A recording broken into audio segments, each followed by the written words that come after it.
कि सूक्ष्म शरीर जो होता है वो ज्यादा बड़ा नहीं होता, अपने अंगूठे के साइज का रह जाता है, आकार ज्यों का त्यों रहता है। जिस भी शरीर से आप निकल कर गए हो, जब तक आपको दूसरे शरीर में नहीं डाल देता, नहीं आपका दूसरा शरीर नहीं मिलता, तब तक आपका वैसा ही शरीर रहेगा, चाहे आप पितर रूप में रहो, चाहे भूत रूप में रहो, या वैसे भटकते रहो कहीं पर, या स्वर्ग आदि में रहोगे। स्वर्ग के अंदर जाने के बाद फिर आपको नए सिरे से शरीर मिलता है, वहां अलग से शरीर फिर आपका बहुत लंबा चौड़ा और बड़ा बन जाता है। तो कहने का भाव यह है कि रहेगा आकार मनुष्य का ही।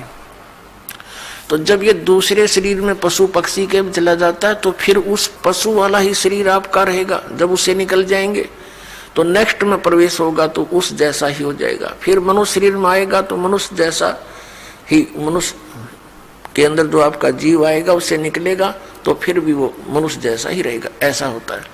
तो इसको ये बहुत थोड़े ही स्थान पर लाखों की संख्या में बैठ सकते हैं। एक शरीर में जैसे किसी बहन भाई में देखा, प्रेतों की पूरी मंडली की मंडली प्रवेश हो जाती है, वो सूक्ष्म शरीर होता है उनका। एक एक में 20-20, 30-30 प्रवेश हो जाते हैं। ये भूत यानी सूक्ष्म शरीर इतना छोटा ही होता है, ये बड़ा भी हो जाता है और घटता घटता इसको बहुत सूक्ष्म छोटा भी बन सकता है, ऐसा आ जाता है। इस अंगूठे से भी छोटा बन जाता है, यानी इसमें एक ऐसा तत्व है जो सूक्ष्म ही है। अब उसका क्या आपको प्रमाण दें? जैसे जो भक्त इस दास से उपदेशी हैं, परमपिता की यथार्थ भक्ति कर रहे हैं, उनकी आंखों के सामने कुछ भक्ति के लक्षण दिखाई देते हैं, ऐसे सूक्ष्म है वो, तार से दिखाई देंगे, कुछ और भी बहुत सी ऐसे नजर आएंगे। वो इतने सूक्ष्म होते हैं, वो आपके भक्ति के परिणाम हैं, लक्षण हैं। आपकी कितनी भक्ति बढ़ गई है वो उसका वो समझ लो पैमाना है। और वो इतना सूक्ष्म है कि आप जैसे बस में बैठे हो या गाड़ी में बैठे हो अपनी कार में और शीशा बंद हो, उस ग्लास से देख रहे हो तो शीशे के बाहर भी दिखेगा आपको, यानी शीशे को भी पार कर जाता है। और अंदर देखोगे तो यहाँ निकट से निकट भी बहुत छोटा भी हो जाता है।